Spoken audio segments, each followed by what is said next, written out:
What is going to be next for Odell Beckham Jr., Aaron Rodgers in question for Sunday? We had a crazy ending in Pittsburgh. And what, if anything, might be wrong with Pat Mahomes? We also have possible MVP, Herbert. Who knows? All that and more with week 9 results and takeaways. Hello, I'm Britt Smeal, and welcome to FTB Sports Look into the NFL. This is Through the Table. Sorry there if I can hit the right button. Here we go.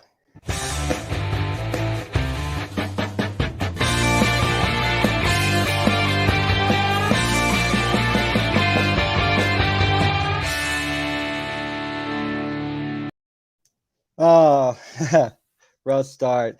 Hello, everybody, again. Welcome. Thank you for joining me once again for week 9. Here, our headlines, what everybody's going to be discussing right now, one of two, actually, is going to be Odell Beckham Jr. Odell Beckham Jr., he has cleared waivers, and he's now, for the first time in his career, going to be an unrestricted free agent. What's that mean? Well, since he cleared waivers, in which if he would have been picked up, he wouldn't have had a say like he hasn't had his whole career. He was drafted by the Giants, he was traded to Cleveland. So now he gets to choose. So a lot of things are going to be up in the air, who he's going to go to, what he's going to be looking for, with talks around everybody and what Odell Beckham Jr. is going to be doing. Well, he'll be able to talk to whoever he wants. What he's going to be looking for is an organization who is going to focus on him. So he's going to talk to some teams, see what their ideas would be for his role and his utilization through the club. A lot of speculation. They think he will make a decision this week because everybody says it's not about the money. Guess what? I'm going to tell you this right now. It is about the money because if he signs by 4 p.m. Eastern here in the United States, he is still eligible for this whole week's pay. So I don't think he'd want to miss a week pay. I think he can definitely find a team. Consensus around the league is that he'll be able to find a team by that deadline and get his pay for this whole week. Would he be able to play that Sunday is all in question because what the game plan, of course. I have a suspicion he's probably talking to people. There's been talks going on, getting a feel for teams and clubs. I'm pretty sure he watches tape. He's a professional. He's going to be watching how these teams play ball, and so he'll know how to fit in. Um, he's going to be looking for a playoff contender. So there's a little bit of list of teams. If you're jotting down teams, who we're going to go, who we're going to eliminate, well, a playoff contender is the one thing he's going to want. Another thing he's going to want is going to be a quarterback. He's got to have a good quarterback with the way he plays and all that. What he's looking for, what in the ball in a good spot to be able to make these catches, make these big differences in games, and a situation he'll be comfortable with. And that goes in, which is why I think there's talks going on. They may not be allowed. This may be against rules, but the rules get broken with these kind of things all the time. Players under contract with teams are talking to other teams. We see it in every sport. So I have zero reason to believe that he's hasn't been in the discussion. So where possibly he could go? I mean, we probably got 5 top contenders. We're probably looking at the Green Bay Packers, the Kansas City Chiefs, the New England Patriots, Seattle Seahawks, and the New Orleans Saints. I know today which was the best one. an interview with Tampa Bay's head coach, Bruce Arians. They asked him about Odell Beckham Jr., and he just replies, "No, that's too many letters. We already have OB. We already have AB. I don't need no OBJ." Got a good laugh out of the room there. So, but I don't think Tampa Bay's a landing spot. He's a long shot to land there. Anyway, my inclination would be more than likely Green Bay. I would say Kansas City because the way Kansas City's running around right now, they're just taking all these big shots and they're not landing any of them. So, wouldn't it be very, very fitting to take a shot over here on Odell Beckham Jr. and just fall flat? But that's just me being mean. But I don't think he'll land there. The two tops I would feel would be Green Bay or New England. He the only I would put Green Bay over New England right now because I don't know if New England would really do it because they have a rookie quarterback. They're trying to bring him on, and having a wide receiver with like Odell Beckham. Nothing against Odell Beckham Jr. or anything, but he has freedom. He wants freedom in his route running. A new quarterback is looking for certain things. I want my wide receivers to be here at a certain when you're supposed to be there and be in position when I need you to be there to get you the ball.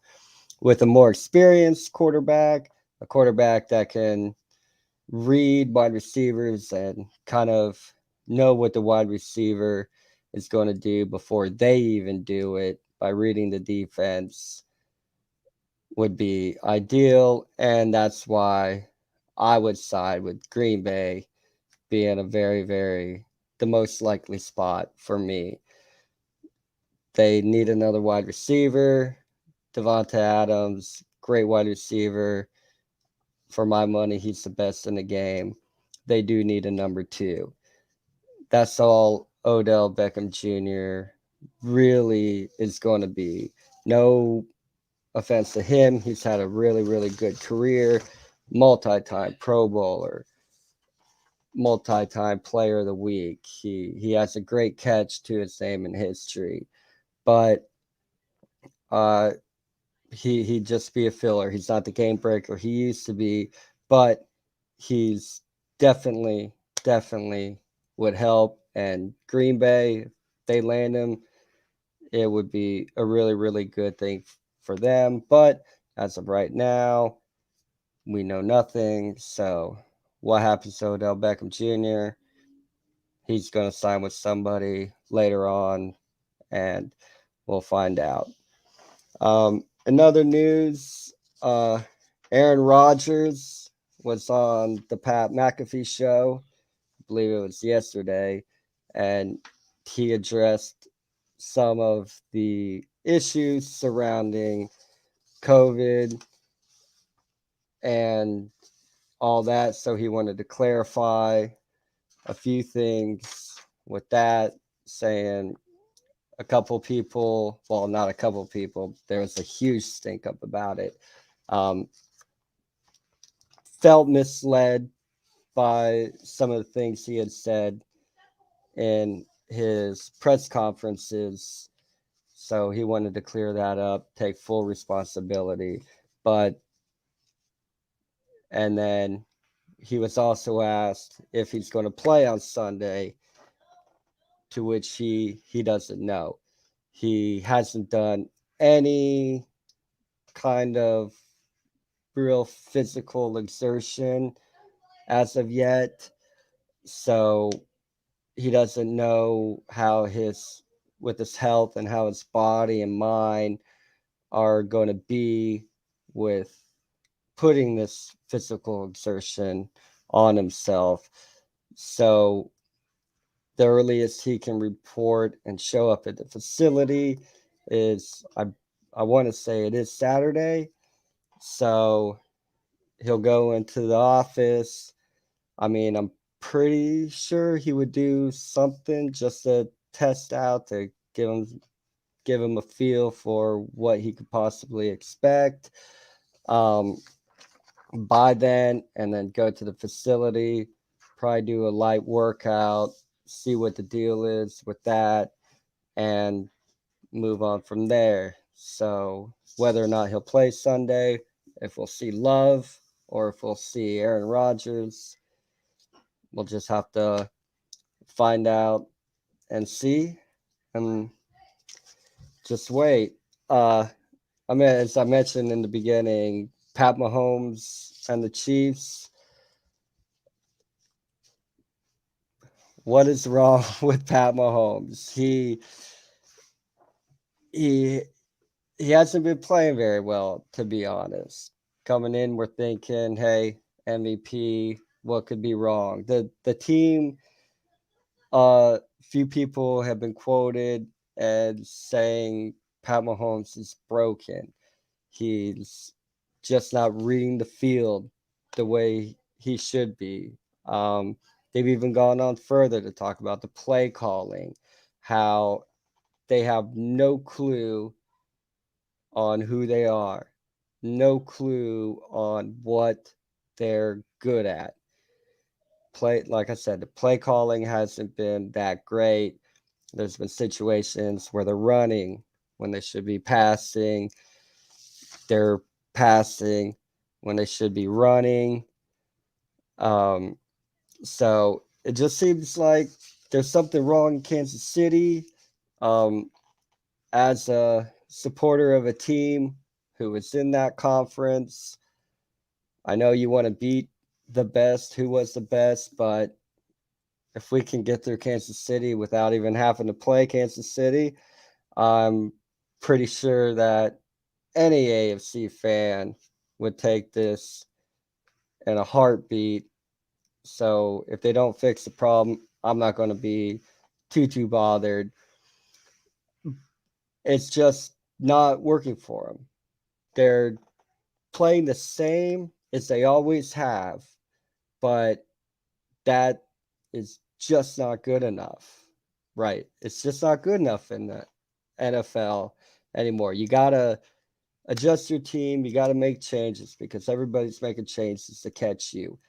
They're rolling out the same thing week in and week out, and it's just not working. I don't know if something's going on in practice or lackadaisical. They think it's just going to come naturally and they're just going to roll over it because there's been some things like the play calling that just don't look right. Pat Mahomes, his mechanics don't look right.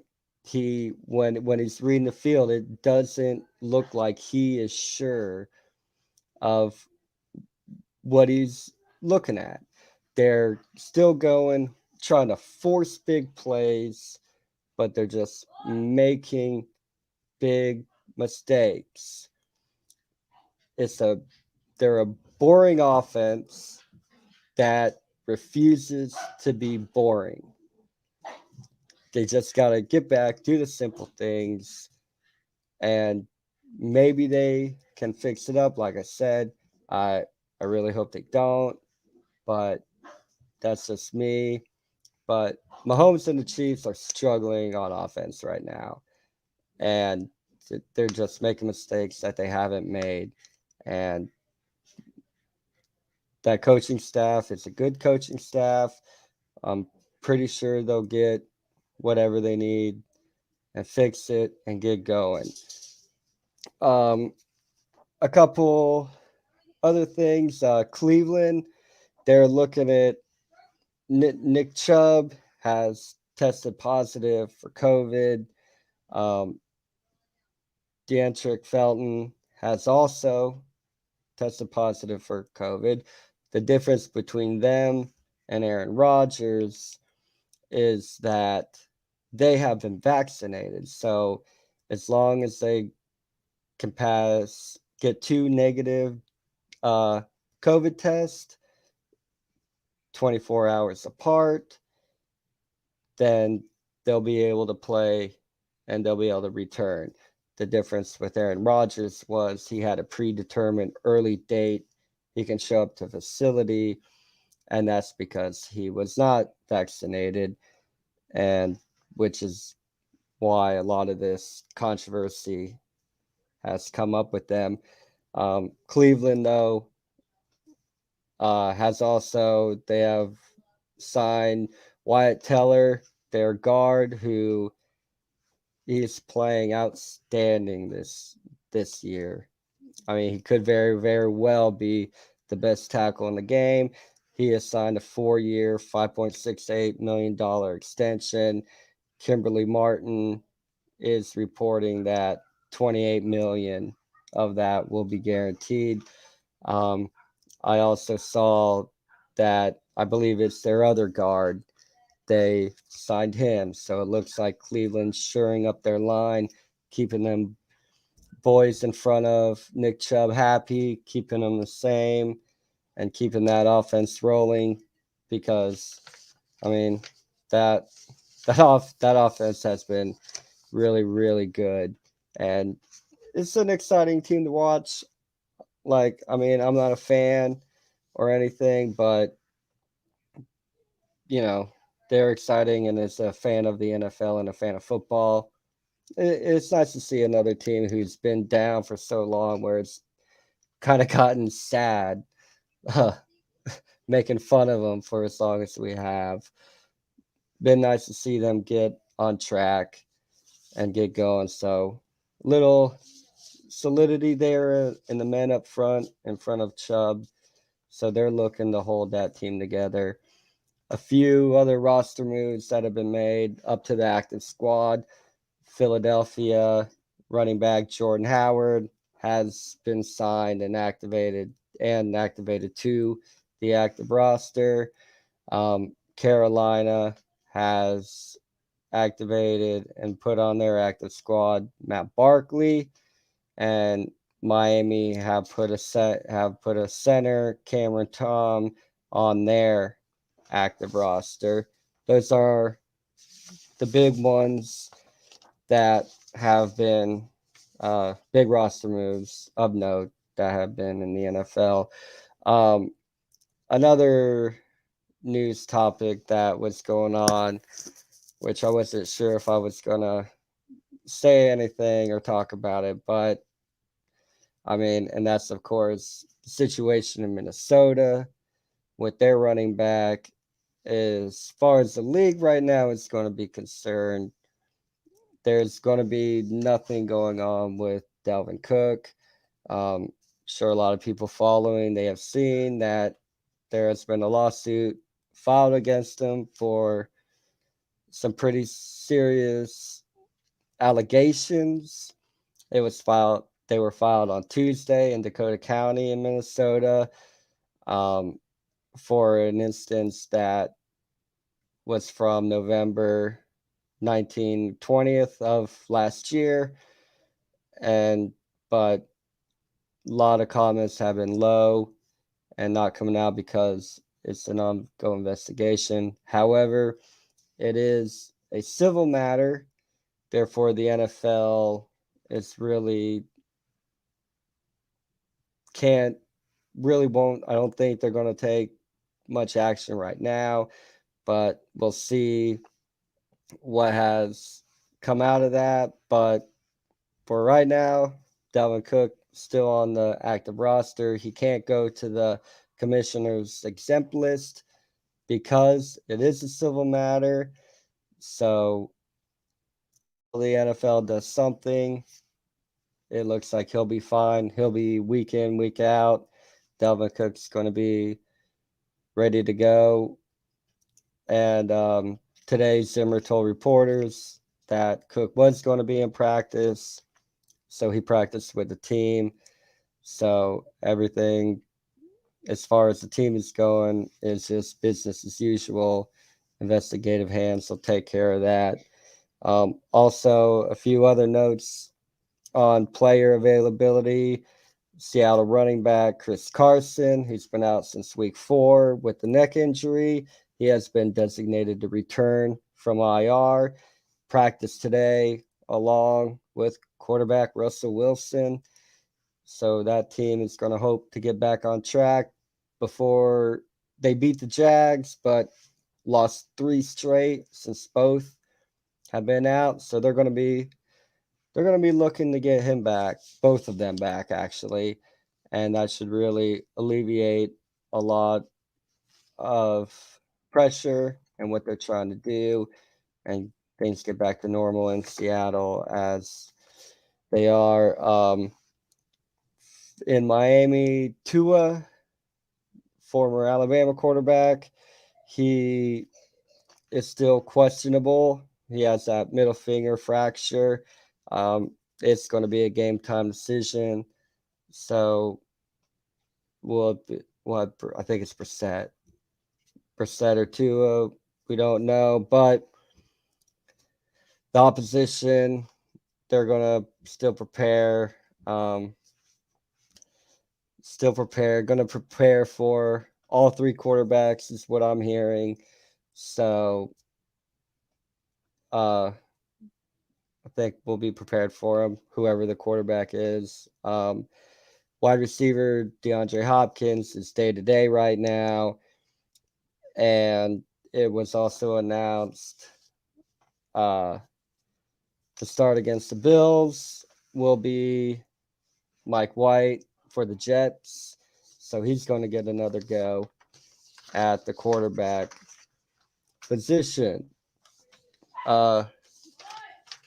So now we'll go to the scores of Week 9. Some interesting football being played. Some pretty good games. Some, not so pretty good games. We got the Jets 30 down to the Colts 45. Jets go to 2-6. The Colts 4-5. Indianapolis and the Jets, to be fair, just put up a whole bunch of yards in this game. So if you like the offense and you like just seeing the ball just being moved all over the yard, lots of yards, lots of points, this was the game for you. Indianapolis, 532 yards, most they've had in a game since week 13 of 2004. So that's very exciting for them.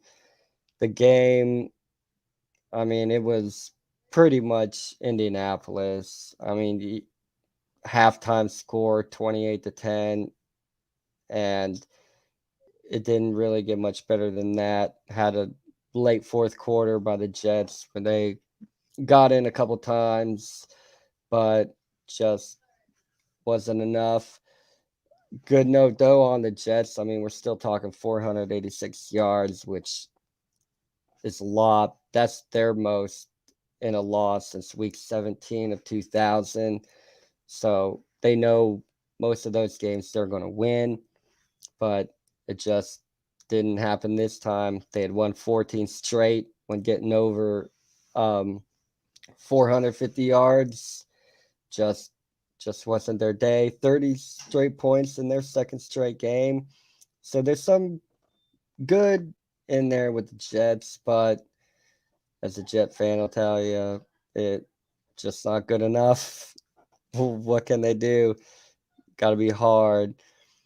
Indianapolis, for them, this is their first win in prime time since week 7 of 2013. They had a great day too, 532 total yards. That was their most since week 13 of 2004. They have also scored 30 points in 4 straight games. So it's like some of these games in the NFL are getting a lot of points or you're getting very little points. So trying to protect, and different teams are doing it. Good teams are flopping out. Bad teams are throwing up a whole bunch of points. But that's the NFL, man. It's an 8-8 league. They're all professionals. Wentz, pretty good day. Threw for 2 touchdowns, no interceptions, had a passer rating of over 100. Hines what a day, 10 for 108, got a touchdown. Taylor, this running back is really, really good. 21 touches, 200 yards, got in twice, didn't cap it off, but in that he had a 78-yard run, which the boy is fast. He was moving quick, reached over 22 miles an hour on this run. Just blows the mind that a man's going to move that fast. The game, though, bad New York Jet defense, though. Indy, 3 rushing touchdowns over 20 yards. Just not good enough, but I don't think anybody's under any disillusionment or delusionment to think that the Jets are good, but I mean, got to play better than that. You can't do that. You got to tackle, you got to close gaps. Just not good enough. Indianapolis, 4-0 versus sub 500 teams. So they keep that going up. And another thing for the Jets, wide receiver Elijah Moore, 2 catching touchdowns. So pretty sure that's going to be a guy that they're going to look to target and get him the ball a little bit more. Moving on to Atlanta, they go to 4-4. Saints go to 5-3. Atlanta gets the win, 27-25 on a game-winning field goal from 29 yards as time expires. This game, Atlanta looked going control into the fourth quarter and then just have an explosion by New Orleans, which they're a very explosive team. I don't think they're good enough really to do anything, but very explosive. They can put up a lot of points in a very short amount of time. Sean Payton's done that his whole career. I mean, most of it, of course, because he had Drew Brees, but he's still doing it here and there. For Atlanta, Patterson had a really good day, 15 for 136. Matt Ryan, well, it wasn't bad. Wasn't bad at all today. A lot better. Good improvement for him. He was 23 for 30, 343 yards, 2 touchdowns. But they have no run game. 0. They're going to need to run the ball. Anybody's going to tell you if you're going to win in this league, you got to be able to run the football. And they pulled one out, but they're going to have to run the ball better. Good day for Zacchaeus too. He had 3 for 58 with 2 touchdowns. On the New Orleans side of the ball, Kamara, he's another really, really good player. Not as much in the spotlight or buzz around him on what he's doing, but he had a good day. 1,704 yards and a touchdown. Simeon wasn't too bad, except for the fumble. He was 25 for 41, 249 yards and 2 touchdowns. And then also to go along with Kamara, Ingram backing him up in the running game so that Kamara doesn't have to do everything. Not a bad day. 9 touches, 43 yards. So good contribution from him also. Another game, I'm not going to lie, I didn't have much to smile about over the weekend, and I hate that I'm a hater, but this game gave me a little bit of a smile. We had Denver putting up 30 on the Cowboys. Denver goes to 5-4. Cowboys fall to 6-2. 30-16 was their final there. Not a game, honestly. I'm just being a hater. I wouldn't have bet on Denver to win this game, but history would have told you not a bad bet. That's Denver's 7th straight win versus Dallas. So, somebody's having a hard time beating Denver, who is not that good. This game was just weird. Jerry Jones came out a little bit in a press conference and talked about how he's not worried. This doesn't really mean anything. It's just a blip. It might be. I've seen this team go 13-3 and can't win a playoff game. So is it a blip? Maybe it's a little bit more than that. Who knows? I mean, Dallas trailed by 30 in the fourth quarter, their largest deficit in the Dak Prescott era. So that kind of is a blip, but maybe not. Denver, 41 minutes and 12 seconds, time of possession. I mean, if you're Dallas, that not acceptable. Teddy Bridgewater goes 19 for 28, 249 yards on the touchdown, no interceptions. Very, very good day from Teddy Bridgewater. Never been a fan, but he had a good day that day. And that's his sixth straight game with a passing touchdown. I know, like, especially people looking at fantasy, you're looking at more than just one. Thanks, Donnie. Nice comment. I'll get to that in a second. Yeah, okay, whatever. One reason why I do not like this team, yeah, two times in a row in the Super Bowl. Cowboys beat the Bills. You forgot there. I hope I reminded you, and it was twice, Donnie. It was twice.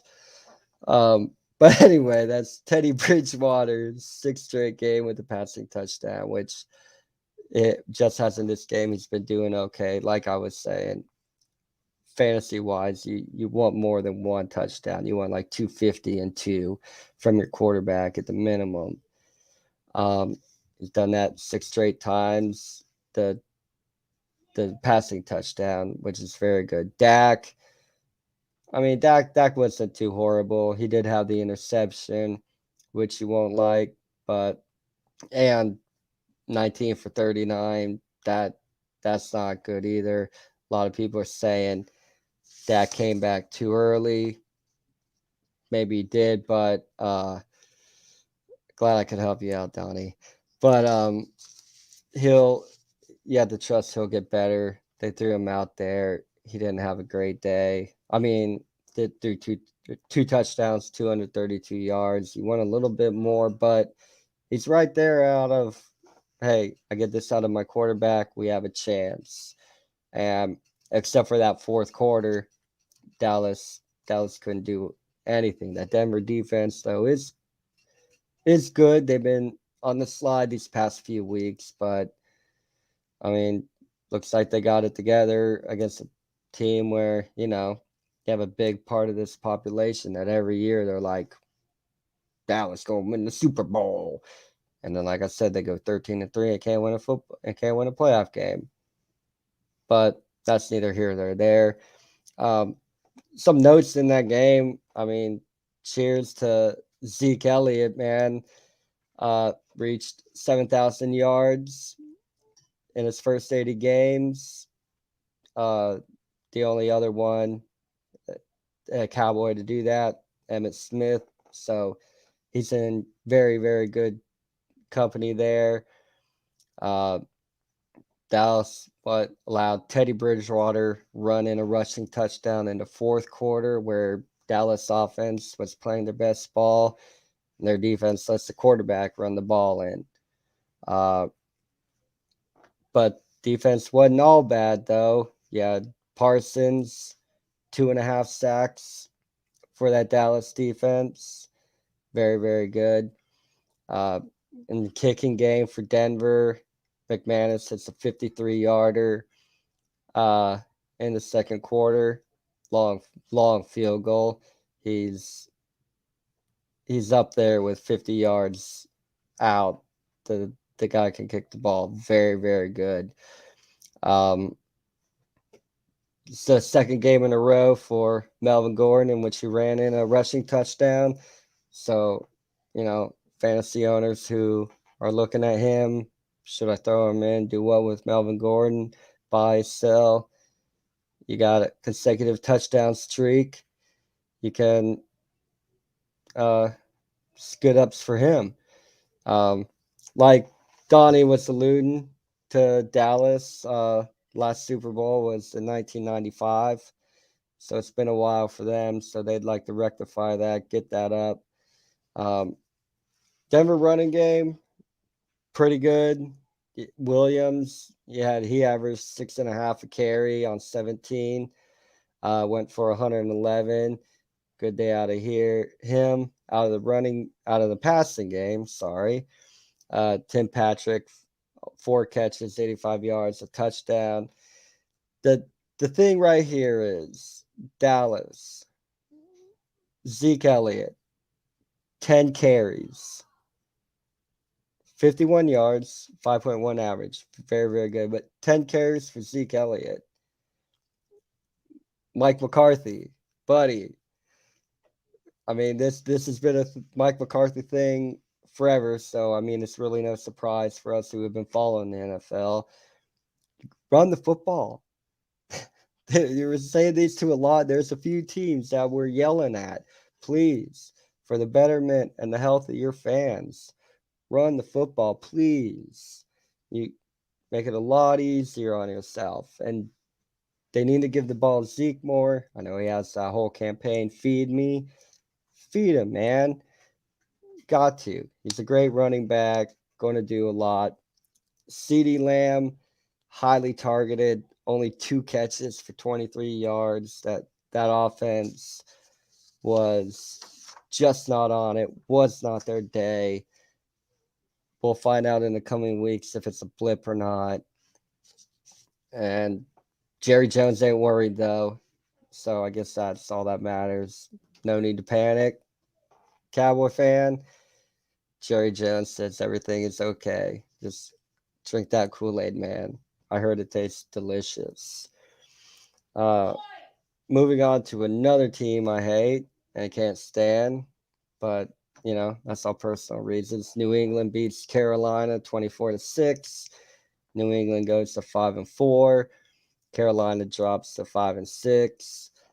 New England is on a roll, and I am not liking this whatsoever. They've won 4 out of the last 5 after starting 1-3.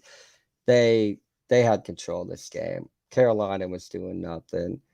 Mac Jones, he quietly, I think, I haven't heard too many people buzzing about him and losing their crap all about him, but he's been very, very good. Very good. One of only 3 rookies who have gone 5+ wins, 10 passing touchdowns, threw for over 2,000 yards in their first 9 games. So Mac Jones is doing a really, really good job, and that does not bode well for, the NFC East, who thought that, hey, it's going to be a cakewalk to win that division now. No Tom Brady, no worries. Well, yeah, Mac Jones, he gets on quicker. I'm not saying it's going to be Tom Brady all over again. Don't quote me. Don't put me out there like that. But he's looking to be good. Carolina, Carolina, they look good at the beginning of the year. They just fallen off, giving up points. The last 15 games, they're 0-4 when they've allowed 22 or more. The funny thing is, though, you take away 1 point. If it's 21 or fewer, they're 9-1. So they got a magic number of 22. So if you want to beat Carolina, score 22 points. If you want Carolina to beat you with Sam Darnold, just hold it 21. New England, 22-0 with 3+ takeaways, most in the NFL. They're really, that defense is coming up. That team is doing what I want to do. We're only doing part of it. They're playing good defense and they're running the football. This league, I know it's all passing. Everybody's focusing on passing. Run the football. You got to. And they're doing it. And the Chargers, they don't look like they're running the ball a whole lot and doing all that great stuff, but they're running the ball just enough. And that's all. You just have to run the ball just enough. Get the run game going, and it's going to be fine. And that's what New England does. They've turned this around. Like I said, I had to say it, but they keep this up going into the playoffs. New England is not a team I'd want to see. Carolina, they've, like I said, bad 21 plus points in each of their 5 losses, and in their four wins, they've allowed less than 14 points. So their defense is either just giving up a few points and they can get the job done, or their defense is giving up just one more touchdown and they're losing those games. So Carolina's defense is what's putting on with that team. But the offense didn't help out the defense. Sam Darnold has thrown an interception. I think it was his 4th straight game. Can't be throwing interceptions like that. That's his 10th in his last 6 games, after throwing just 1 in their first 3. So you want to see what's happened to Carolina, where their thing is.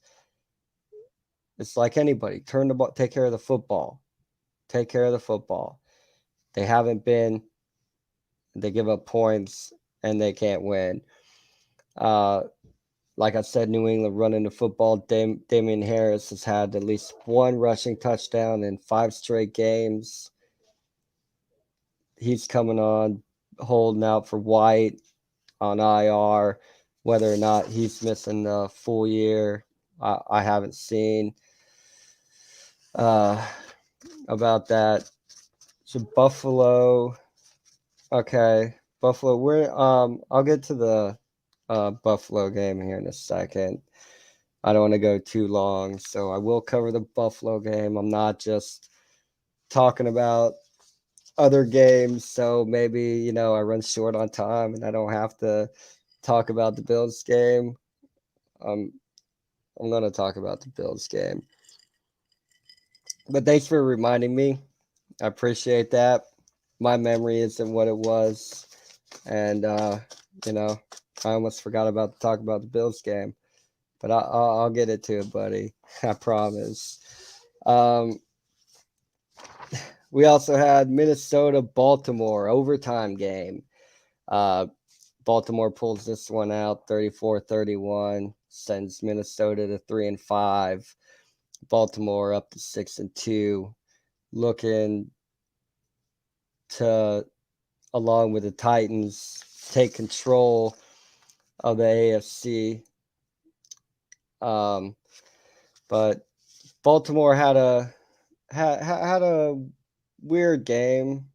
I mean, this was a game where you thought Baltimore's just going to roll all over them. Should have. We're talking about, no offense, I say this a lot, but we're talking about Kirk Cousins led offense versus Lamar Jackson led offense. So we know how that should go. And kind of the stats would tell you that too. Kirk Cousins 17 for 28, 187 yards, the 3 touchdowns, no interceptions. Why this game was so close. Baltimore could have ran away with this game, but Kirk Cousins took care of the football and made a game out of it. I mean, they were up 17 to 10 at halftime. They go evens in the third quarter.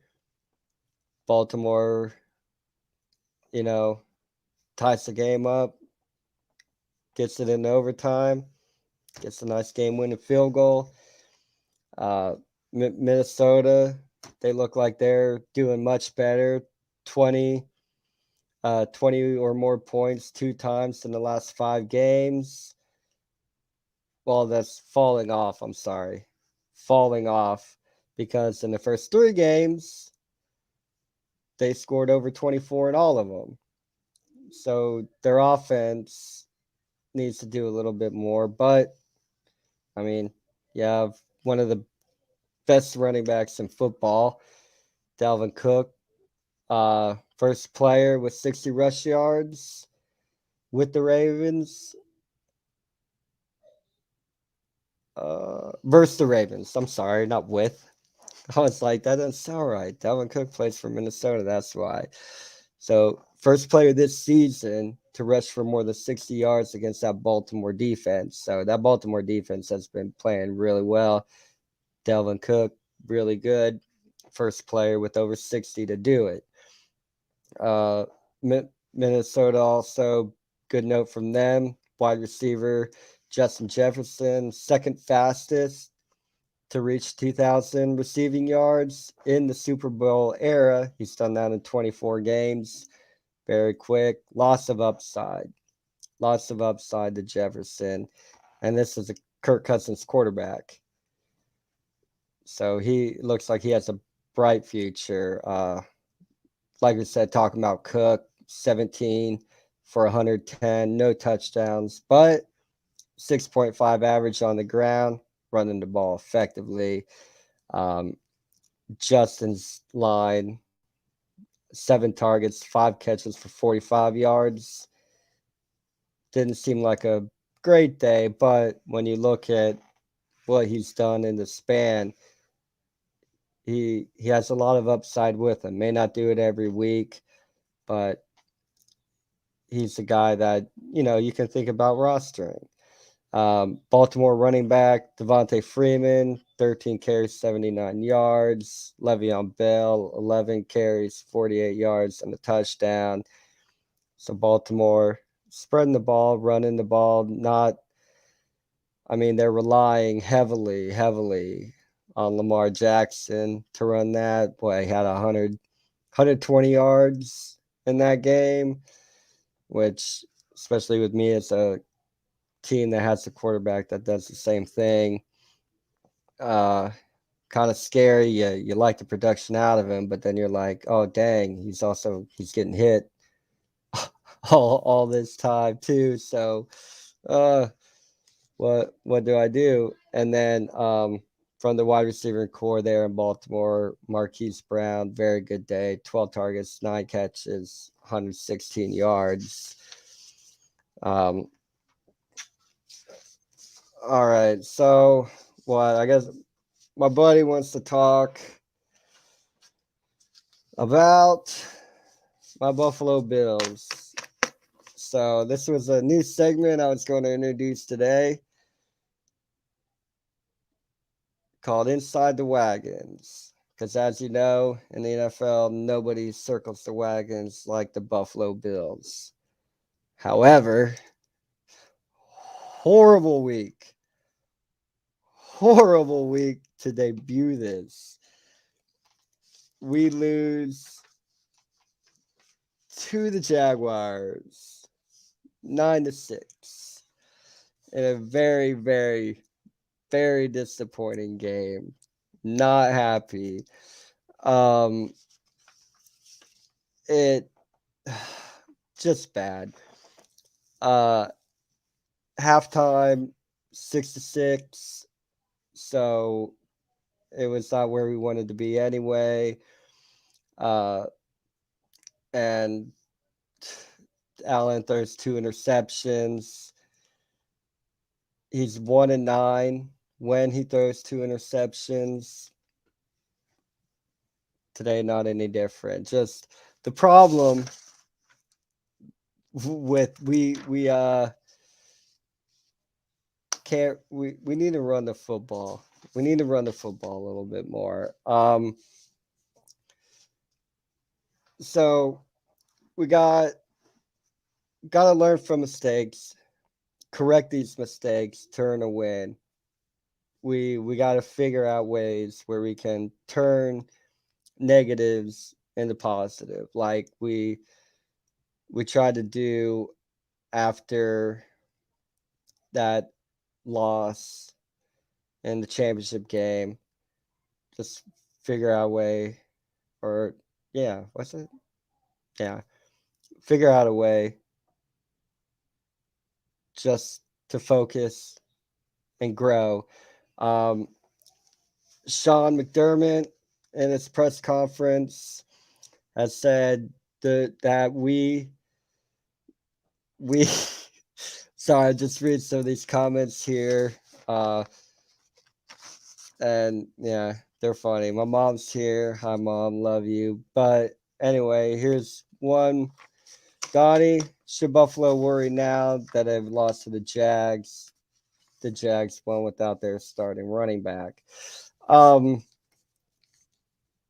I want to say no, buddy. Not the my worry is it's not a new worry.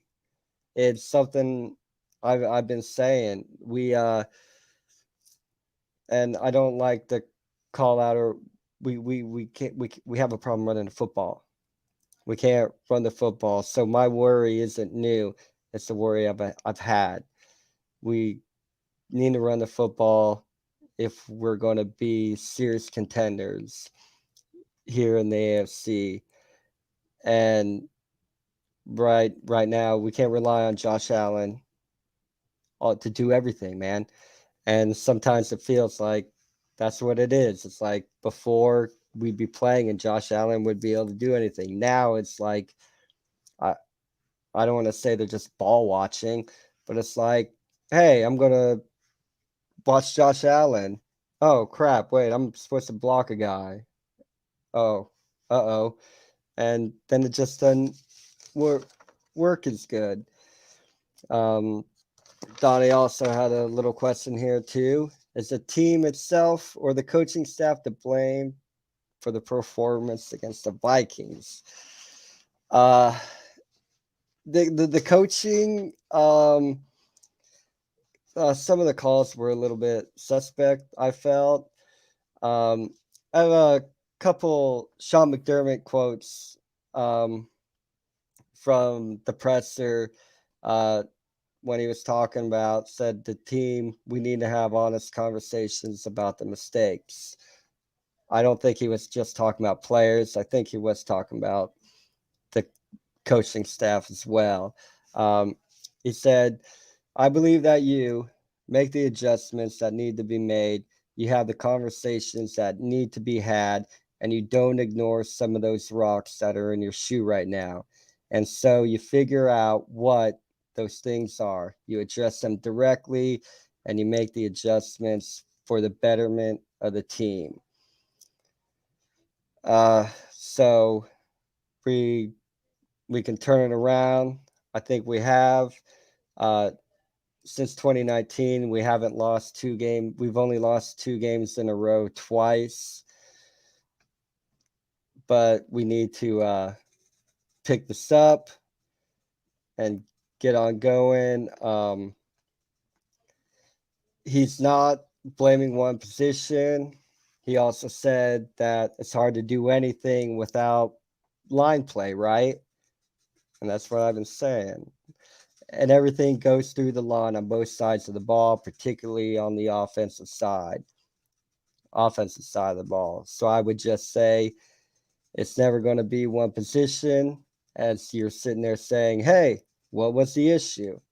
It's more than that. It's more than one position and one player. We have to do a better job overall offensively of putting our players in position. That's the coaches right there, putting their players in position, and the players have to execute.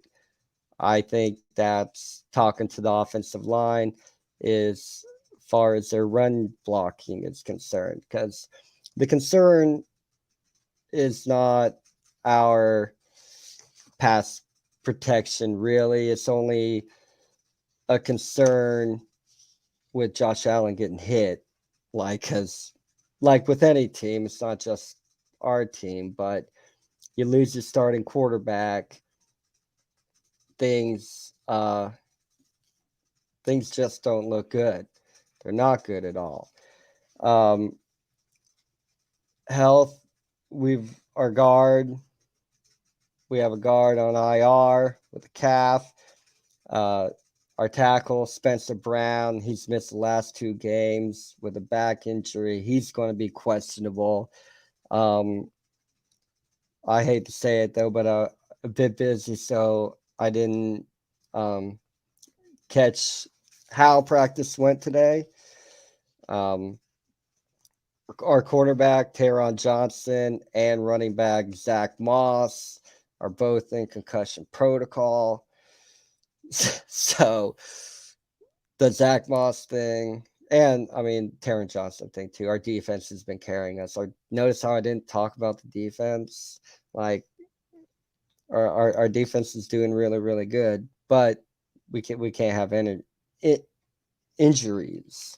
Injuries gonna just do that. Also on the defensive side of the ball, Tremaine Edwards, he missed practice with the hamstring, and the big note for that, he is our leading tackler. He also has a interception to go with that. But it's all about trying to take control of the AFC East, and which I didn't think that was going to be an issue, but it has turned into an issue. Most of that is due to New England. I mean, sitting at 5-4 doesn't sound great, but when you're looking leaders 5-3, now it's looking a little bit scary for us. So we're 5-3. The Jets are 2-6. The Dolphins are 2-7. We have 9 weeks left. Saying anything can happen. I don't think anything can happen. Like, Miami can't win it. The Jets can't win it. But when we say anything can happen, we're basically still talking about a New England Buffalo battle for the division. Bright spot is, though, we keep pace and everything goes as is. I mean, if it ended today, the Bills win the AFC East. We're in position to win it. We've swept Miami, so we don't have to worry about them, or we don't have to worry about screwing things up against Miami. So we swept them. That's good. We have yet to play the Jets, but we play them on Sunday, and then we play them in Week 18 to cap off the season. And that sounds weird, saying Week 18. I don't know why they talk about player safety, but hey, let's add an extra game. But there you go. And then we have yet to play New England. We play them very, very close together. We play them week 13 and week 16. So circle those on your calendar. Make sure you watch the show those weeks, because you're going to have a happy Brit Smill, because we're going to beat them Mac Jones-led New England Patriots. And I'm not the only one who think this. I didn't talk to, but there is a guest on ESPN show, LaShawn McCoy, former running back there in Buffalo. He still says Buffalo, and I agree with him. So I think we can do it.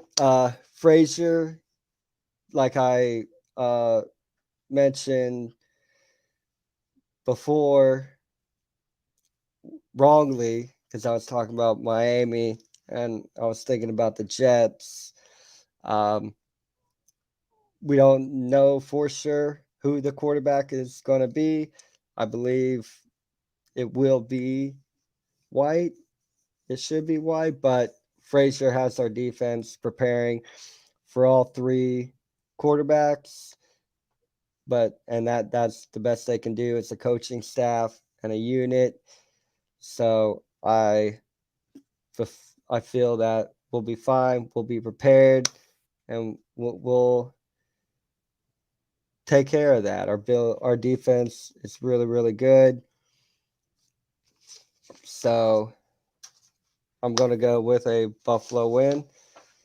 So there's inside the wagons, which I was real bummer about having to, debut that. Couple other scores not going on, but that went on that I didn't quite touch on.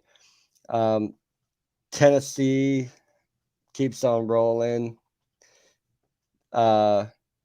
against the Rams. A game it did not go the way I thought that it would. I thought it'd be a good game, but I really thought the Rams would have edged it out. But Tennessee beats them 28-16. Chicago, Pittsburgh. Chicago goes down 27-29. This game had a bit of a moment in it. Pittsburgh's driving down there on fourth quarter. Big Ben gets sacked by linebacker Cassius Marsh. Yeah, it was late. Oh, it's late in the fourth. Yeah. And gets up, looks over to the sideline of Pittsburgh, and then turns around and walks off the sideline. But the thing of note here is the referee, as Marsh is walking past the referee.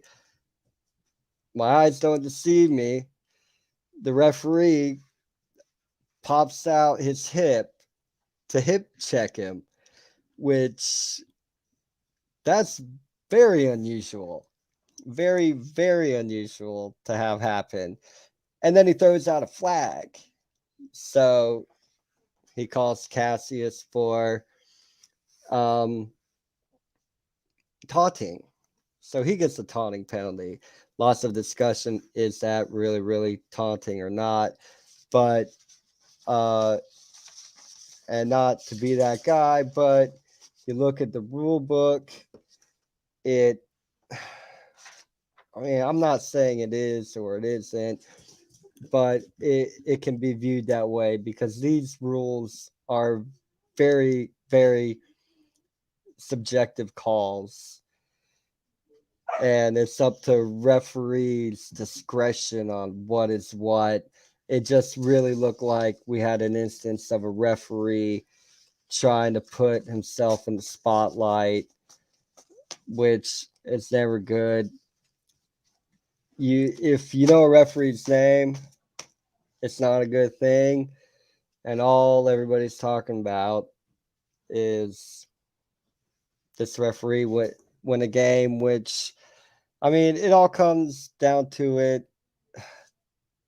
They got a field goal on that drive, but Chicago runs right down, takes the lead with the touchdown, and then Pittsburgh comes back, ties the game up overtime, or not overtime, but ends up winning the game. The call changed the game in a sense, but I really don't know if it changed the outcome, really. But that's up for debate. I know a lot of people have argued and taken the way, but most of the debate is about the call. Like, the call shouldn't have been made. What about context of it? It's this guy's first everything. You're not prepared for a moment. And all he did was, after the sack, looked over the sideline. But, can you do that? Can you not do that? Not really. After the game, Mike Tomlin talked about it, and he shockingly supports the taunting rule. I mean, of note, Mike Tomlin is on the competition committee, so I'm pretty sure he has his own view on it. But you look at the NFL rulebook, Section 3, unsportsmanlike conduct, Article 1, prohibiting acts. It reads, using baiting or taunting acts or words that may engender ill will between teams. Like, it's not very definitive, but you've been, while watching the NFL for any length of period of time, you've been following the NFL, the more you watch it, it feels like the less you know what the rules are. Because, like I said a few seconds ago, that the calls are subjective and policing of these rules or whatever is discretional. So it's very confusing on what classifies that. You got a quarterback in the end zone scoring a touchdown, yelling up to the fans, "I effing own you." That's not taunting, but you sack the quarterback and look over at the opposing sideline. I guess that is taunting, but I don't know. And also another note, that and yeah, here's Donnie. Yeah, right. I totally agree. That's kind of what I said. We don't know if it affected the game really, because I think the outcome came to what the outcome was going to be. But with this point right here, but it does show favoritism. I don't know if exactly it is like a favoritism thing, to be honest, but because it is discretionary calls and it is up to the referee to kind of in the moment decide what is what, and because sometimes things are called, sometimes things aren't called. Like I said, you have a quarterback yelling at the stands, "I effing own you, I effing own this town," and nothing happens to him. But then you have a guy who sacks the quarterback and looks at the sideline, he gets flagged. So it does look like there's like a favoritism shown towards things, and it kind of is a favoritism because it's favoritism towards quarterbacks. Protect the quarterback, let the quarterback, whatever. I mean, even though Aaron Rodgers was fined 14, 15K for breaking COVID protocol, that whatever, really. And then you have defenders sneeze or bump into a quarterback too hard. So there is a bit of favoritism being shown, I would say. Definitely. Definitely. Is there anything else? I appreciate the support right here. The wagon wheel's going to fall off. Okay. I mean, who knows? Anything can happen. This race, what what I thought, how everything was going to be, everything be tight and all that. It did with Cleveland beating Cincinnati 41-16, like they did. Really tightens up that division also. So we'll see what happens. And what I was going to say about first was having a conversation with Donnie here, and he brought up the point, interesting little tidbit for, NFL record book looker guys. This is the fourth time in NFL history with guys on the offensive side of the ball against the opponent defensive side of the ball with the exact same name, Josh Allen, in this instance. So that's happened 4 times in the NFL. That game was the first time where 2 players of the same name met on the field, one tackling the other. Josh Allen being tackled, of course, by Jacksonville's Josh Allen. First time that's happened. Very interesting. Interesting thing, too, in the 4 times in which this has happened, the defensive player has always been on the winning side of the ball. Cheers to the guy who found that out. Lots of digging with that, but very, very interesting. So I want to thank you all for joining me, watching the stream. Really appreciate the love and support. If you're into European football, FTB Sports, beautiful community. I do work with the Man United Agenda, who is part of this community. If you want to like or subscribe to the channel, that way set your notifications every time. I'm still going to send out the link to the show when I put it out. I'll always throw it on Facebook. I'll always throw it on Twitter. Starting to get more Instagram little things, so I might start throwing it on Instagram too, but pretty sure everybody I know on Instagram, I know on Facebook or Twitter too, so I may not. But yeah, subscribe to the channel. If you want to go over, check out my Manchester United friends over at the Man United Agenda. Would appreciate that. And last week I didn't do this. I wanted to throw out a shout out to at Muncie Talks. He does an NFL show. I'm a weekly guest on his show. He's consistently brought me on, along with the Man United, as well as the Man United Agenda, helping me and I've gotten more and more comfortable doing this. And if it wasn't for them and doing their shows, or Rich Sports also, S Feetly TV, talking and just getting used to it, really appreciate those guys are very, very, very good too. I send out their links a lot whenever I can. So if you get a chance, you want to subscribe their stuff, just support them. Pretty sure they would appreciate all the love.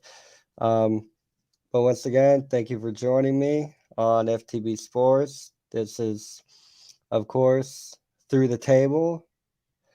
And I'm sad I didn't have a really good debut of Inside the Wagons, but thank you all once again. Appreciate the love, and we will see y'all next week. Go Bills.